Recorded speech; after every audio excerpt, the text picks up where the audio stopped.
일상의 말씀으로 함께 은혜를 나누겠습니다. 어, 1장부터 10장을 통해서는 이 제사에 대해서, 지금으로 말하면 이제 예배에 대해서 말씀을 해주고 계셨고요. 이제 11장부터 15장까지는 우리의 삶의 실질적인 일상생활에 이 거룩을 어떻게 유지해 갈 것인가에 대해서 말씀해 주고 있는 것이 등장합니다. 먹는 것부터 시작해서 우리 몸에 이 건강에 이상 신호가 올 때, 또 자녀를 낳을 때 어떻게 정결하게 해가는지, 또 이제 나중에 18장 같은 데 보면 어떤 성윤리에 대해서 이런 것들을 말씀해 주고 있습니다. 사실 제사 행위라 하는 것은 하나님을 만나는 거룩한 그런 성스러운 시간이지만 굉장히 제한적이죠. 시간적으로도 그렇고, 내가 원한다고 아무 때나 그렇게 그 하나님과의 만남, 제사를 하기가 또 어렵습니다. 정해진 시간과 또 한정된 시간에 드려질 뿐이죠. 그래서 어떻게 보면 일상의 삶이 더 중요합니다. 일상의 삶에서 어떻게 거룩을 추구해 나가느냐, 굉장히 중요한 부분이죠. 하나님은 거룩하시고 우리는 근본적으로 거룩하지 못하기 때문에, 그렇기 때문에 어떻게 하면 우리의 일상을 통해서 이 거룩을 향하여 나아갈 수 있을까? 그것을 우리에게 말씀해 주고 있습니다. 오늘 11장뿐 아니라 레위기 전체를 걸쳐서 주제가 되는 말씀이라 할 수 있는 게 여기 44절 45절 말씀에 나옵니다. 뒷부분에 읽었는데요. 44절 45절 한번 두 절인데 다시 한번 읽어보겠습니다. 시작. 나는 여호와 너희의 하나님이라. 내가 거룩하니 너희도 몸을 구별하여 거룩하게 하고 땅에 기는 길짐승으로 말미암아 스스로 더럽히지 말라. 나는 너희의 하나님이 되려고 너희를 애굽 땅에서 인도하여 낸 여호와라. 내가 거룩하니 너희도 거룩할지어다. 아멘.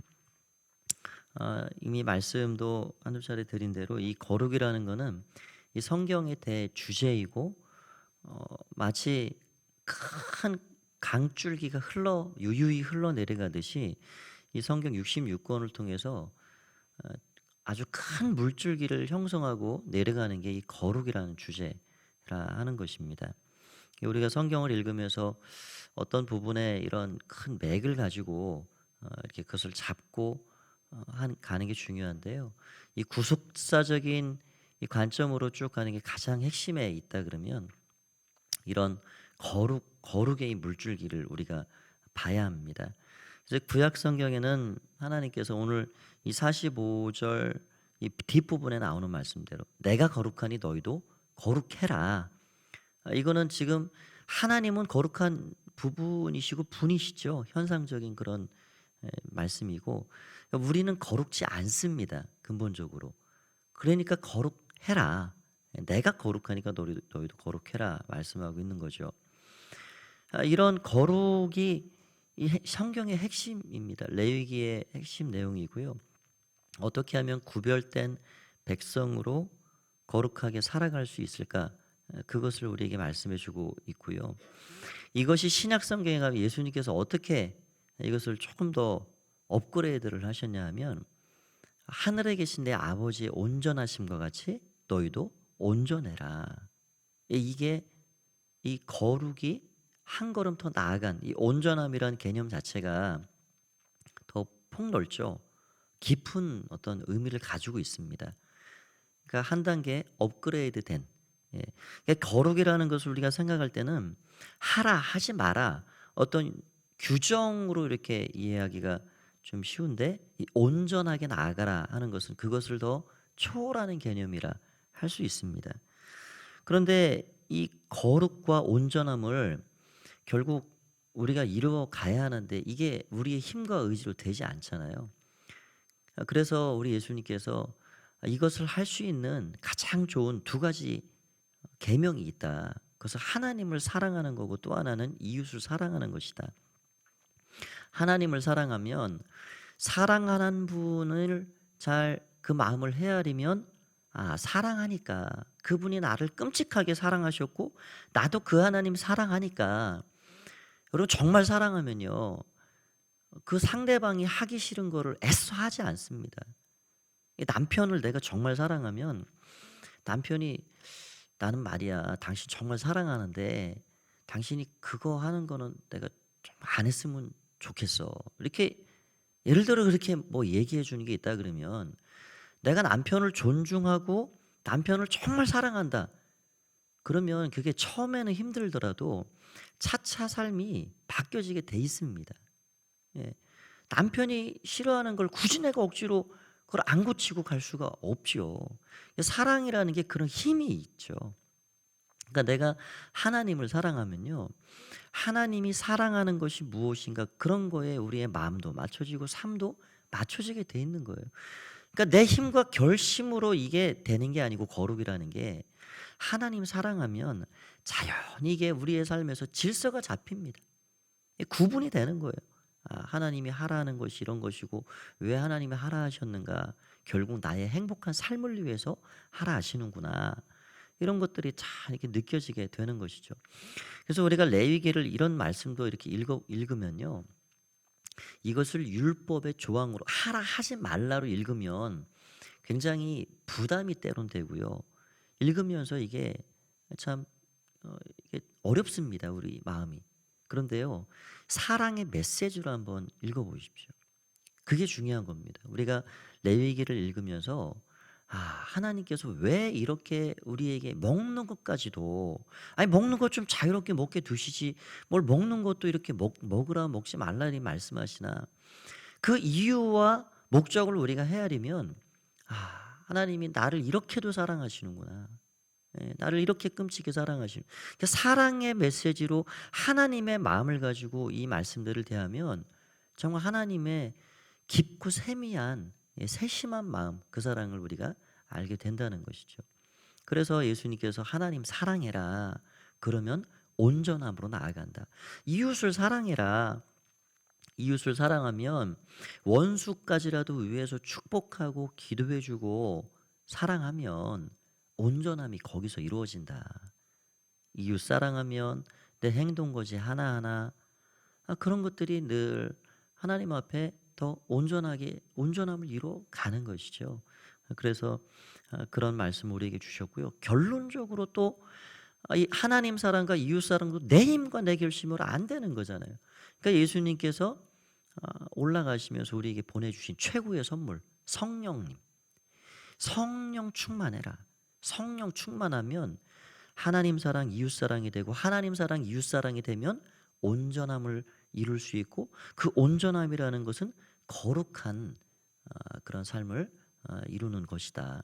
그러니까 우리가 이렇게 소급해서 보면 아, 구약 성경의 이 율법을 정말 폐하시거나 없애신 게 아니라 부정하신 것이 아니라 이 구약의 율법을 더 완성해 가시고 온전케 만들어 가시는 우리 주님이시라는 것을 알게 됩니다. 이게 정말 이런 걸 보면 오묘합니다. 예, 하나님 말씀이 정말 이렇게 통일이 되고 이렇게 연결이 되고 아, 우리는 할 수 없지만 우리가 이 거룩을 향해 나아갈 수 있는 존재가 아니지만 예수님께서 할 수 있는 다 길을 열어 주셨구나. 그렇게만 하면 된다.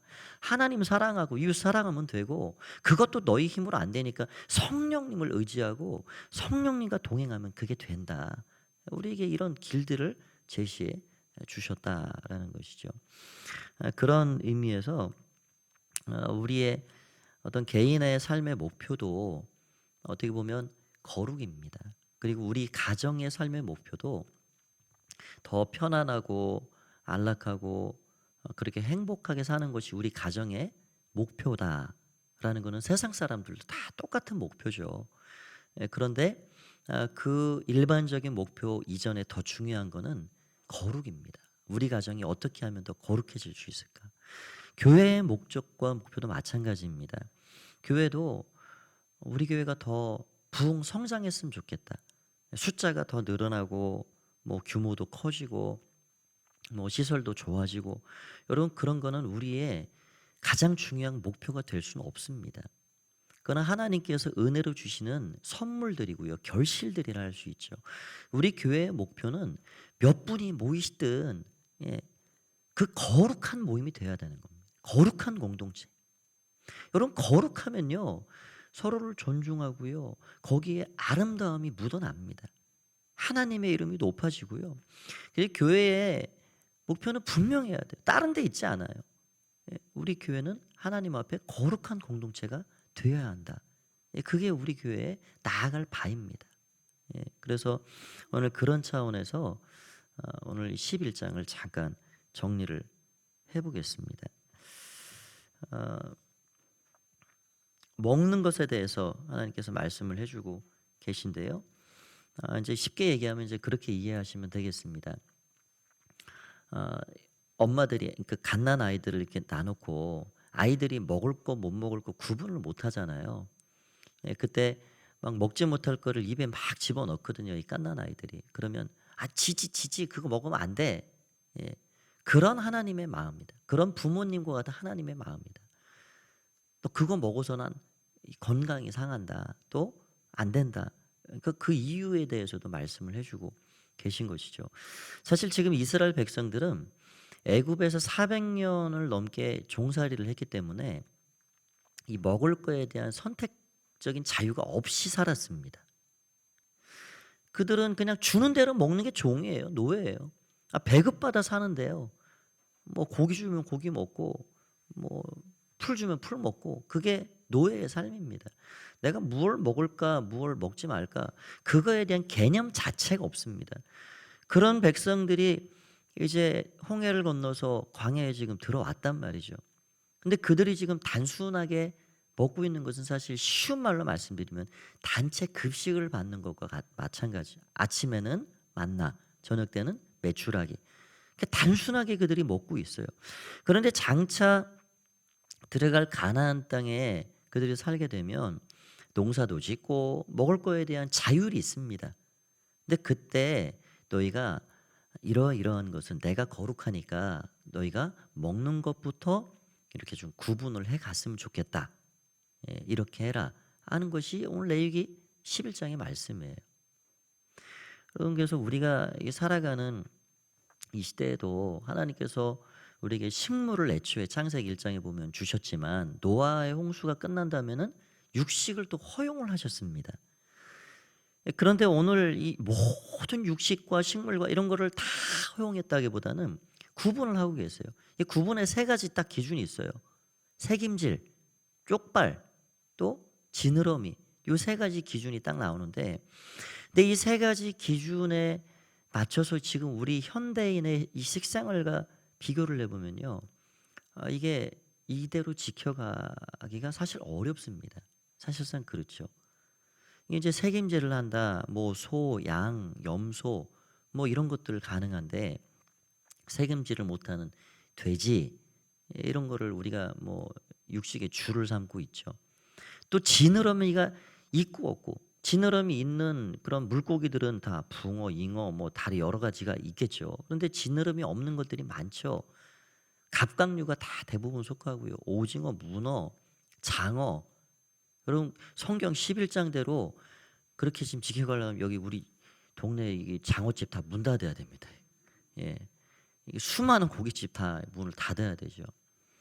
예수님께서는 이것을 어떻게 아까 말씀드린 대로 율법을 업그레이드를 시키셨다 했는데 이걸 어떻게 정의를 우리에게 분명하게 뭐 이거 다 먹어도 된다 이렇게 말씀하시지는 않으셨습니다. 근데 어떻게 이것을 우리에게 말씀해 주셨고 사도들은 이것을 어떻게 규정을 해갔는가 대략의 것으로 우리가 좀 이해를 해 본다 그러면 이렇게 할 수가 있죠. 마태복음 15장 11절에 보면 이 제자들이 씻지 않은 손으로 이렇게 말 먹어요. 이걸 바리새인들이 지적을 합니다. 근데 그때 이런 말씀을 하세요. 무엇이든지 입으로 들어가는 것이 사람을 더럽게 하는 것이 아니다. 입으로 뭐가 들어가든 그게 사람을 부정하게 하고 더럽게 하거나 사실 부정한 거 먹으면 부정해진다.